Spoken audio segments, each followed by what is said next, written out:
അധ്യായം 3.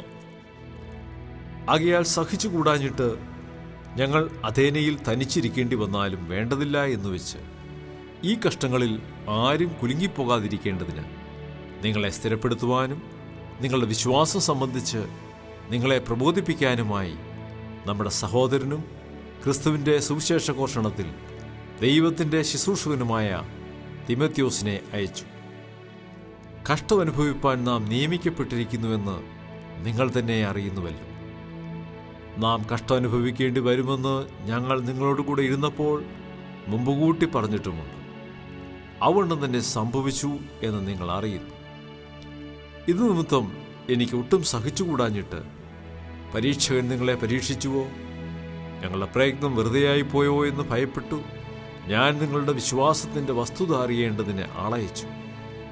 ഇപ്പോഴോ തിമോഥെയോസ് നിങ്ങളുടെ അടുക്കൽ നിന്ന് വന്ന് നിങ്ങളുടെ വിശ്വാസത്തെയും സ്നേഹത്തെയും പറ്റിയും ഞങ്ങൾ നിങ്ങളെ കാണുവാൻ വാഞ്ചിക്കുന്നത് പോലെ നിങ്ങൾ ഞങ്ങളെയും കാണുവാൻ വാഞ്ചിച്ചുകൊണ്ട് ഞങ്ങളെക്കുറിച്ച് നിങ്ങൾക്ക് എപ്പോഴും നല്ല ഓർമ്മയുണ്ട് എന്നും ഞങ്ങളോട് സദ്വർത്തമാനം അറിയിച്ച കാരണത്താൽ സഹോദരന്മാരെ, ഞങ്ങളുടെ സകല കഷ്ടത്തിലും സങ്കടത്തിലും നിങ്ങളുടെ വിശ്വാസം ഹേതുവായി ഞങ്ങൾ നിങ്ങളെക്കുറിച്ച് ആശ്വാസം പ്രാപിച്ചു.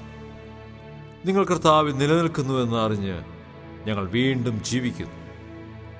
നമ്മുടെ ദൈവത്തിൻ്റെ സന്നിധിയിൽ നിങ്ങളെ ചൊല്ലി ഞങ്ങൾ സന്തോഷിക്കുന്ന സകല സന്തോഷത്തിനും തക്കതായി ദൈവത്തിന് എത്രമാത്രം സ്തോത്രം ചെയ്യുവാൻ ഞങ്ങളാൽ കഴിയും. ഇനി നിങ്ങളുടെ മുഖം കാണുവാനും നിങ്ങളുടെ വിശ്വാസത്തിൻ്റെ കുറവ് തീർപ്പാനുമായി ഞങ്ങൾ രാവും പകലും വളരെ താൽപ്പര്യത്തോടെ പ്രാർത്ഥിച്ചു പോരുന്നു. നമ്മുടെ ദൈവവും പിതാവുമായവനും നമ്മുടെ കർത്താവായ യേശുവും ഞങ്ങൾ നിങ്ങളുടെ അടുക്കൽ വരുവാൻ വഴി നിരത്തി തരുമാറാകട്ടെ. എന്നാൽ ഞങ്ങൾക്ക് നിങ്ങളോടുള്ള സ്നേഹം വർദ്ധിക്കുന്നത് പോലെ കർത്താവ് നിങ്ങൾക്ക് തമ്മിലും എല്ലാവരോടുമുള്ള സ്നേഹം വർദ്ധിപ്പിച്ച് കവിയുമാറാക്കുകയും ഇങ്ങനെ നമ്മുടെ കർത്താവായ യേശു തൻ്റെ സകല വിശുദ്ധന്മാരുമായി വരുന്ന പ്രത്യക്ഷതയിൽ നമ്മുടെ ദൈവവും പിതാവുമായവൻ്റെ മുൻപാകെ വിശുദ്ധീകരണത്തിൽ അനന്യരായി വെളിപ്പെടും വണ്ണം ഞങ്ങളുടെ ഹൃദയങ്ങളെ സ്ഥിരപ്പെടുത്തുകയും ചെയ്യുമാറാകട്ടെ.